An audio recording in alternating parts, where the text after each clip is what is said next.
I'd like to begin tonight with a series of passages.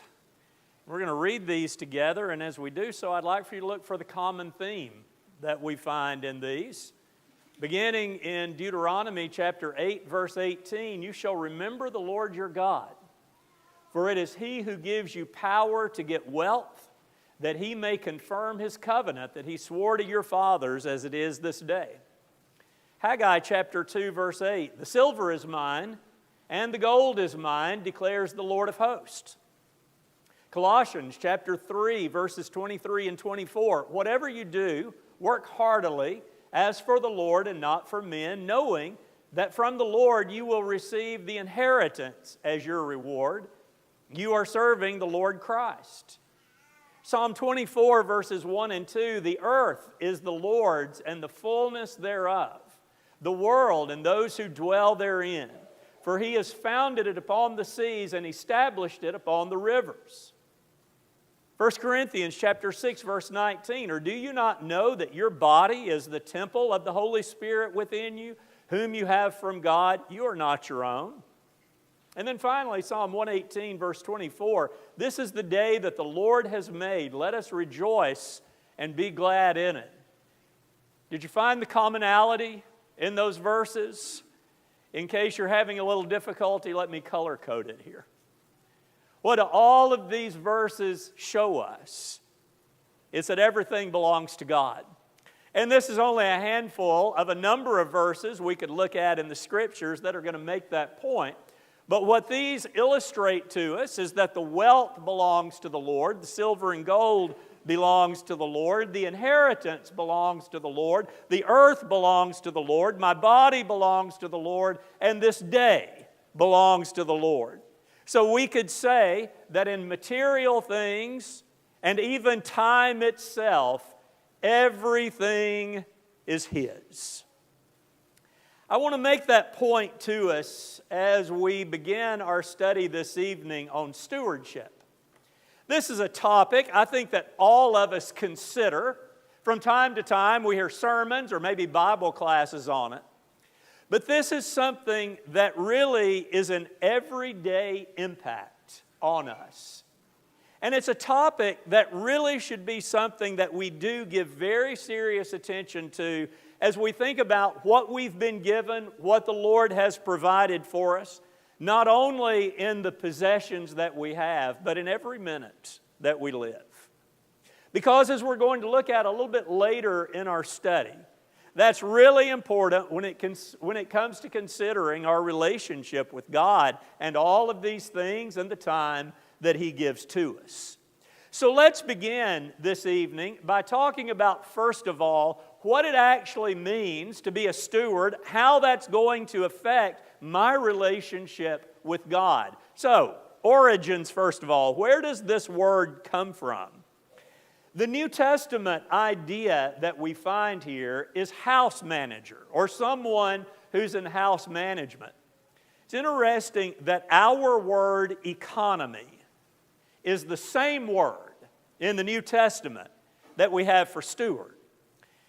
That makes sense, doesn't it? If you think back to years ago, there was a time in our school systems where all young ladies were required to take a class called home economics. And then in later years, that was opened up for everybody else. Boys and girls alike were in that course. And I don't know if there's still a course now called that. Maybe in some schools there are, but there's variations of it. Where you're learning about finances within a home, where you're also learning how to make the household work. And so that word economics is a really good term there because it's the concept of you're managing that household. So when we think about the word steward, originally that's the word that we would think of. And in the first century, when these words would have been written in various ways in the New Testament, it would almost always be referring to a very valued and trusted slave. Probably the best illustration we can think of biblically is Joseph, right? because Joseph was put in charge of Potiphar's household. And we remember at one point Joseph says, there is nothing, he's talking to Potiphar's wife, there is nothing except you that he's not put under my charge. So here would have been Joseph with the modern day equivalent of the checkbook, the credit cards, the bank account numbers, all these things. And so in the first century, if you had an estate, you wanted someone who was going to manage that estate for you. And so you would pick out this one who had been proven very effective, very trustworthy. Now, when we got ready to put this into English, the word didn't quite line up. If we had used the word economist instead of steward, that would have given a very different connotation, wouldn't it? Someone who's in charge of the economy, it makes sense. It's kind of like with our government officials, we turn it over to them and hope for the best with that. But nonetheless, that word economist gives us a very different nuance. And so as the translations began to come into English, the word steward was chosen. And that's a word that back in the day meant keeper of the sty. So you think about where we keep pigs, right? We keep them in the pig sty. And so this was the ward of the sty ward, or as it came to be, the steward. And so here we've got someone who would be over the estate in this sense, a keeper of the animals. Of course, that would be cattle as well, that they would have been in this sty. And so our English translators decided this probably gets the point across better than anything else, that here is someone who is in charge of everything that the owner of the estate has, up to and including even his livestock. And so that's where that word came from. Now, when we take that and then we apply it in a spiritual sense, what the text tells us is that God has offered this stewardship to humanity. Here we find God creating the earth, and He's saying to humans, I am putting you over this. You're in charge. You're to take care of it. You're to keep it. You're to protect it. And so He makes us stewards then over this vast creation that He's given to us. So with that, we think about then what we have as a part of that creation. And so everyone, every human, for a short period of time, however long our lives are, at least our adult lives, God is saying, I'm going to allow some of these blessings to be under your control. Now that's going to vary, right? There's going to be some people who have a great deal. There's going to be others not so much, kind of reminiscent of the parable of the talents, where you've got one guy getting 5, another guy only getting 1. And so there's that division. But nonetheless, everybody has something. And that may be material things, but what everybody has is time. And so God is saying, I'm going to give you this time. I'm going to let you be in charge of this amount of blessing during your years on this earth. Okay, so with that origin now, understanding what a steward is all about, we understand that God is going to have expectations for us. That as He says, all right, I've given you a very big job here. I've given you responsibility. I've given you blessings. What I want from this is responsible service out of you. And so when we consider then what the Lord is wanting from us, what that's showing us is that God giving us time, God giving us material possessions, God giving us this responsibility, that all of this is going to be built on trust. Now think again about that first century steward. As we consider him the master of that estate, or in later years the owner of the estate, is going to place that responsibility in someone in whom he has very great confidence, that he can literally turn his back on this one and he's not going to be robbed blind. That this one, whether the slave of the first century or the steward of later generations, that he is going to view the things under his control as though they were his own when it comes to responsibility. And he's going to take care of it. He's going to use it in the very best way. He's going to invest it in the very best way. That's who the master or the estate owner is wanting to take care of this. Now, I say all of that because this needs to be our perspective when it comes to God. That as we think about God placing us as a steward, giving us that responsibility, that we need to understand that that is a very trustworthy position. I think that comes out clearly in the writings of the Apostle Paul. He uses this term several times. Let me just direct your attention to one of those. 1 Corinthians chapter 4, verses 1 and 2. He says, "This is how one should regard us, as servants of Christ and stewards of the mysteries of God.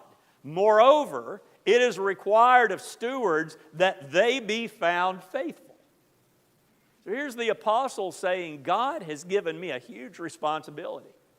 He has commissioned me to go into the Gentile world and to reveal these mysteries of the gospel to them, and I need to be found faithful in that. Now, you can take that same idea, you can apply it to whatever role God has given to us as stewards over the creation, and we could say along with Paul, we want to be found faithful in that. So, the Master's given us these responsibilities.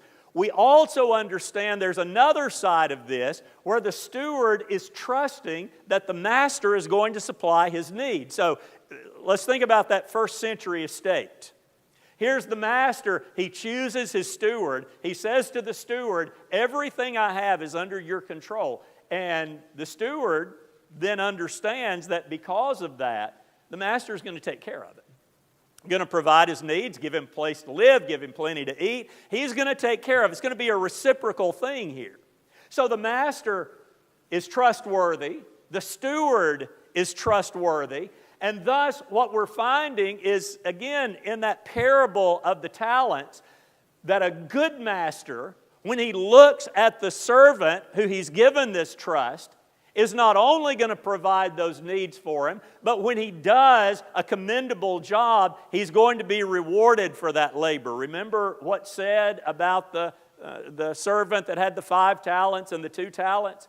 His master said to him, "Well done, good and faithful servant. You have been faithful over a little. I will set you over much." And then the statement where we're to get what this means for a child of God. Enter into the joy of your master. The master is saying, because you've proven yourself, I'm not only going to take care of you, but I am also going to give you great reward for this. I'm going to put you over more. I'm going to let you enter into my joy, into that relationship with me. Now, you take all of this together, and what that's demonstrating to us then is stewardship is much more than a monetary thing. When we talk about stewardship, what we're looking at here very much is the idea of a reciprocal trust. The master trusts that the steward's going to do his job. The steward trusts that the master is going to take care of it. Now, with all of that said, let's get a little bit more specific into what that means for us personally. And I want to do this with 2 main points, that being the perspective that we have on our stewardship, and then the attitude that we show toward that stewardship. So let's begin by talking about perspective. As I stated at the beginning, this is something we think about, talk about a lot. And one way that some have chosen to look at stewardship is what I've just entitled here, the lens of tithing. That when you think about your stewardship, you're letting that very much be based on what we find in the Old Testament, where God is saying to His people, you've got to give. This is a mandatory thing, that you're going to give back 10% of what I've given to you. Let me just illustrate this just with a couple of verses. There's so many we could use, but Leviticus 27, verses 30 and 32. Every tithe of the land whether of the seed of the land or of the fruit of the trees, is the Lord's. It is holy to the Lord. And every tithe of herds and flocks, every 10th animal of all that pass under the herdsman's staff shall be holy to the Lord. So here's just two ideas of where he's saying what you grow and the animals that you possess, those belong to me. Those are requirements that you give them back to me. And so from that, there have been really quite a number of people who have taken that as the view of stewardship. In fact, you could find churches that would make that a requirement of their members, that you are going to give 10%. That's your responsibility. Now, what that fails to understand is twofold. One is this was very much an Old Testament idea. And I do think there's a lot of good principle within it that for certain when you look at tithing, you should never even consider going below that 10%. I think we get a pretty good feel there. But nonetheless, that is not the system that we're under now. But here's the other thing, and maybe the bigger thing tonight anyway, that I'd like for us to understand that can be created as a problem because of this. If that's our perspective on tithing, it can lead to this attitude of, I have generously given my 10% to the Lord. Everything else is mine. I'm going to do the right thing by the Lord. I'm going to give Him this, but that other 90%, that's very much under my control. That's what I want. So we see the danger that can create. So what then is a better perspective to have on that? Well, let's do a little work on this first before we get to the major section of this point. One is, going back to that original idea of the first century master, I feel quite confident that he explained to the steward exactly what his duties were. Can't you just imagine, here's a Roman master and he's got this estate and he's got cattle on it, he's got other slaves on it, he's growing crops, and he takes his steward and says, I'm about to entrust you with the most important position on this estate. And here are my expectations. I want the harvest to come in just exactly like it's supposed to. Want the animals taken care of. Want the slaves taken care of. He gives them all of these assignments. Well, considering that, we understand that God has done the same thing. Now, you look at the other side of this, there were likely very few stewards that got to tell the master, okay, this is what it's going to cost you. Right? This is what it's going to take. No, it didn't work that way. The master would say, because you're my steward, you get this house, you get this stipend for your living expenses. Maybe if he's very generous, he might say, you might get a certain percentage of that crop. Anyway, it's very much laid out. Servant's going to have very little say-so in what he's going to get. Now, let's take that, and as I noted, the Lord has done the same thing. He's explained to us His expectations. Just a few we could note. We're to support evangelism. We're to care for our families. We're to care for the poor. We're to encourage brethren. That list could go on and on. A lot of times we hear this in a church sense right before the contribution or when someone's talking about the contribution. But we think about that as individuals, the list gets much longer. Where God is saying, this is what I expect out of you. This, as stewards, this is what I want to see. But now here's where things change. That first century master told his steward the expectations. God, as our master, has told us His expectations. But He's allowed us to determine our own living expense stipend. There's nowhere where God says, okay, as my steward, you get X number of dollars, you get to live here. He's left that up to us to make that determination. And maybe in lots of the world right now, that's not just a huge decision because you don't have a lot, you take what you can get. But for a culture like ours, that's a big deal. When many have very generous salaries coming in,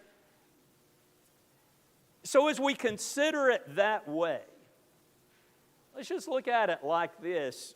What if God came to us and He said, okay, I want an accounting. Well, let's talk about how much you've spent. So how much have you spent on your house? And how much have you spent on your vehicles and your furnishings for your home? For your clothes, how much have you spent on that? How much for your entertainment have you been spending? And how much have you been spending on your travel? Now, I think those would be maybe common questions in the first century. We said a servant's not going to get to make that choice, so the master is going to say, all right, here's where you live, here's how you get around, here's what you wear. But God says you get to make that call. And then He says, let's put that up against what you've used to accomplish the purposes that I've given to you. I suspect for many of us, this might be a challenging conversation with the Lord, wouldn't it? If the Lord said, now explain to me, why was it you needed that $1 million home? You got 3 people and how much square footage? Or God says, now, why is it that particular car was needed? Or why are you getting more clothes when you're complaining that you don't have enough room for your clothes? See how that works? It's interesting. A younger generation says none of that applies to us. We're minimalist. Well, let me get you too. In the younger generation, it's all about the experience, isn't it? The Lord says, how much did you pay to eat that piece of cheese in the south of France? How much did you pay for that? Okay, so let's add all that up. Let's tally it up. Now, let's put it up in comparison to how much you've used in my service for what I've put under your charge, your responsibilities. And so I suspect after that conversation,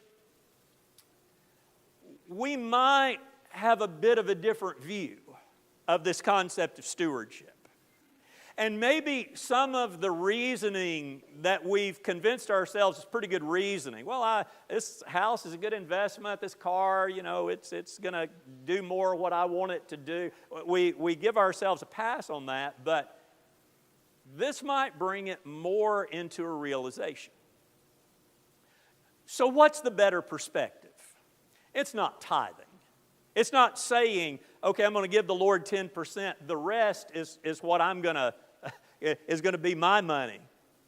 I think the better perspective is where we started in this sermon. What gets us clicked back in the appropriate mindset is when we realize everything belongs to God. I don't have 90% that's just for me when I look at it from this particular vantage point. What I'm saying is 100% of the blessings that I have, of my stuff, my time, whatever we're talking about, all of that's God. He can recall my time at any point. He can take the rest of my breath away, and that last one that I took is my final one. He can take my stuff away. But yet, the better way to look at this is, okay, how can I take my stewardship more seriously? If, as an American Christian, I have been given huge blessings that I can use in His service, how can I do that? Okay, so that then gets us to our second point here. It's all about my attitude toward this. Now, I want to start this point out with a couple of things. God does not, and I didn't know the right term here, so please understand I'm using this term accommodatively. God does not expect a monastic lifestyle from us. And I mean by that where we're just going to just get rid of everything of comfort that we own and just live this life of pure destitution. In fact, there's teaching pretty much against that in the New Testament, that people were trying to make themselves feel more holy by giving things away. Paul puts an end to that. He says that's not why you do it. But really we can find that going back even earlier. It's always a dangerous thing to pull just one or two verses out of the book of Ecclesiastes. That book hangs together and is making some points, but I don't think I'm going to do a disservice here.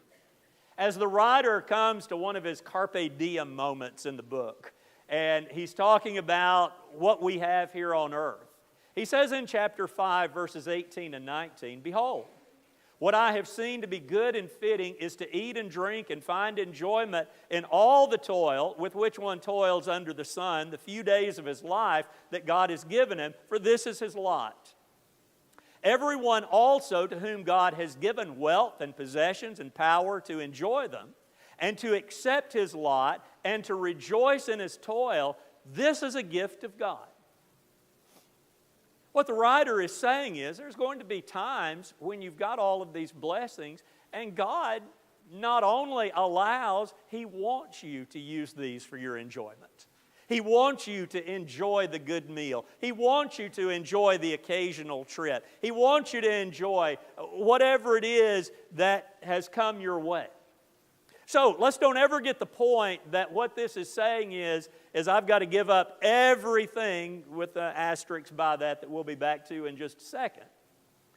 The other point I want us to see is God doesn't want this when guilt is my motive. So the first point, He doesn't want us to think we've just got to live this monastic lifestyle, but He does want us to consider what's appropriate. Second point, He doesn't want guilt to be the reason we're doing this. To say, well, I guess I want to be spared in eternity, so I'm going to do this. It's not it. In fact, coercion almost always, and we could drop the almost there, leads to resentment. I heard a statement made the other day I thought was so good. The man said, "You do realize Paul never included coercion as a fruit of the Spirit." And his point was, that's not going to get us to where we need to be with God. God never wants that to feel like He's forcing us to do something that we don't really want to, but we'll do it anyway. No, none of that. So, with that being said, what He does want is an attitude that trusts Him.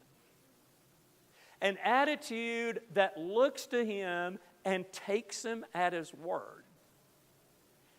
So when that happens, we're going to trust that we'll be okay. Let's go back to that concept of economics for a minute. Everything in economics revolves around scarcity. The reason you can charge a price for something is because not everyone can get it for free. Right? And so the more scarce that item is, the greater the cost. So what that does to us psychologically is it says, since this is scarce, I may not be able to have it when I need it. And thus that brings us to the point of saying, I'm going to get this because I might need it one day. So you think about one of the, I kind of think, growing problems in American culture is the problem of hoarding things. And so you'll see that someone has just filled a house and filled a garage and filled a barn of really just junk. But it's almost this mental problem of saying, I need to get all of this stuff so I feel like I'm going to be okay.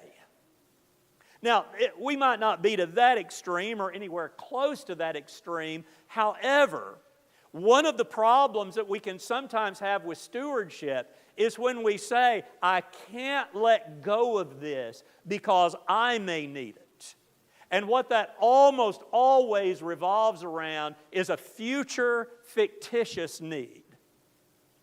And so we say, well, with the way the economy is, I may lose my job. The way the economy is, my retirement may collapse with the stock market. The way the economy, and so we do all these things.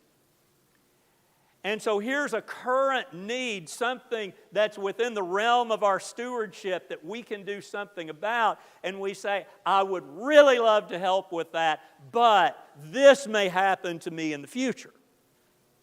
Believe me, I understand what I'm talking about here. I am letting you inside my thoughts because this is a real struggle I have. But yet God comes along and He says, you know, I've made a lot of promises to you. I've told you a lot of things about the future. Let's look at just a handful of them here. When Jesus says in the Sermon on the Mount, Matthew 6:19 and 20, do not lay up for yourselves treasures on earth where moth and rust destroy, where thieves break in and steal, but lay up for yourselves treasures in heaven where neither moth nor rust destroys and where thieves do not break in and steal. And then Luke's variation of that, Jesus is saying, sell your possessions and give to the needy. Provide yourselves with money bags that do not grow old, with a treasure in the heavens that does not fail, where no thief approaches and no moth destroys. And then back to Matthew 6 again, this time verse 31, do not be anxious saying, what shall we eat? Or what shall we drink? Or what shall we wear? And then He hits that first century audience in a way I'm not sure we really get when He says, that's what the Gentiles do. It's what these pagans do.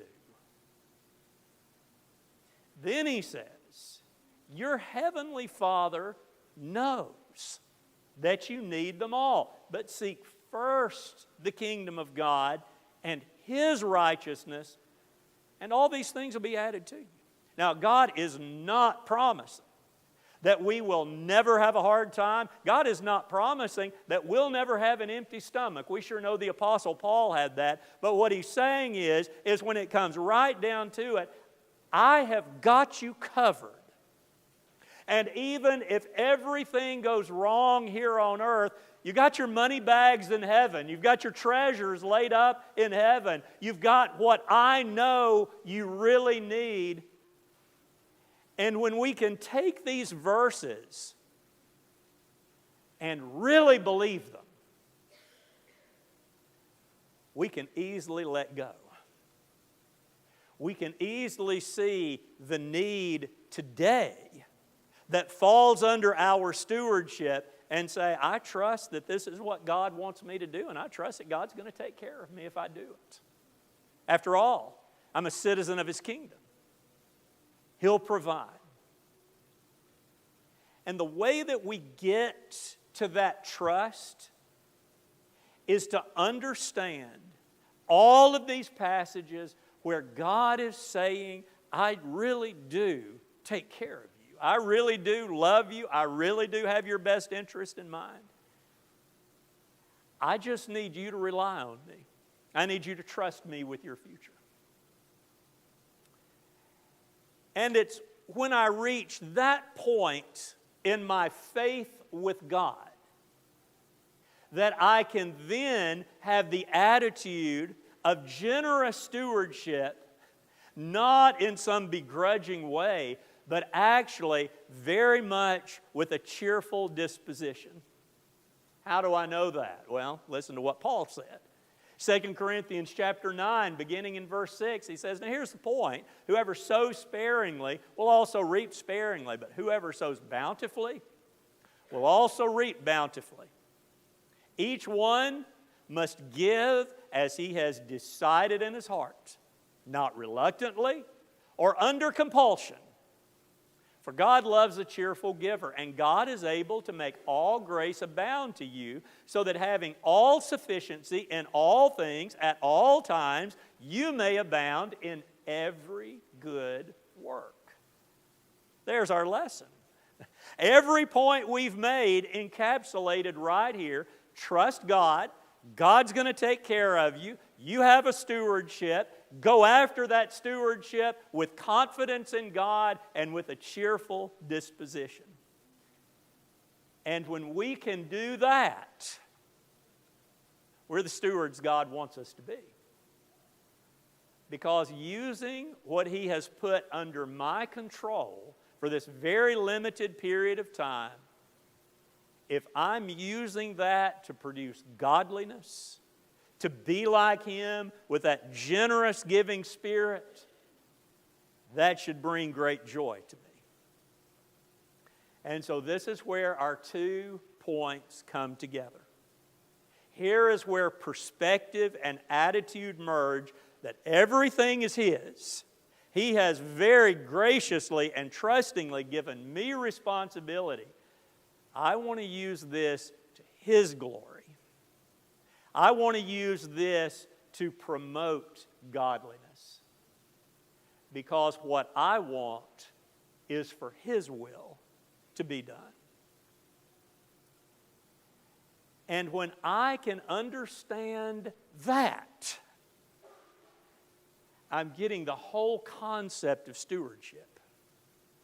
Because I look at it in the big picture and I say, okay, what has God done for me? Well, God's done everything for me. God has given me the way to be the human He's always intended, with the future He's always intended. And He says, what I want you to do is now to help others with that. I want you to be my steward on earth. The inevitable question always comes up. Okay, I get it. So what does that mean practically for me? Let me back up here. You know, I've never backed up on this. There we go. I want you to note the point that we see in 2 Corinthians 9, where he says in that second line, each one must give as he has decided in his heart. I think most of us would be real happy with a tithing kind of attitude, wouldn't we? Where God just cuts to the chase and He says, this is what He wants. We write the check, we're done. God says, that's not going to produce what I want in you. I want you fully vested in me. I want you fully invested on my views of how things ought to be. And so every one of us has got to look and say, okay, it's not a bad thing to save up for the future. We're being a steward maybe to our children, that they're not going to have to bear our financial responsibilities, or this really is a good investment. We take it all, but we put it in that context of saying, nobody can tell me what to do with this. God has left it up to me to decide. And that's where my faith is going to be put to the test, but it's also where my faith can flourish. That I not only am meeting needs that I see, I'm looking for needs that I can meet. And when I do that, I, at least in a small way, can understand what it was like for a God who looked at us and said, I want to give everything because I'm vested in them. And I want to do right by them. And that's how we can be like Him. I thank you tonight for your good attention. These are thoughts that are hard. Life decisions, choices, they're hard. But yet God has shown us not only how to make the choice, but He's shown us the reward of that choice. And I hope all of us can appreciate that. I want to talk to those of you who haven't taken up God's gracious offer. You're not a Christian. And so here's God, and He said, what more can I do? I've given you the opportunity. You failed in it. I've given you the way back. I've given you my Son. I've given you time. Seize that tonight. Don't spend another minute squandering this very gracious gift that God has provided. And when you take that gift, then you begin that journey where you can become that person of faith that's the godly steward that God desires. I hope all of us want to be with God eternally. And if you've not made that decision yet, I hope you'll make it tonight. You can do so as we stand and sing together.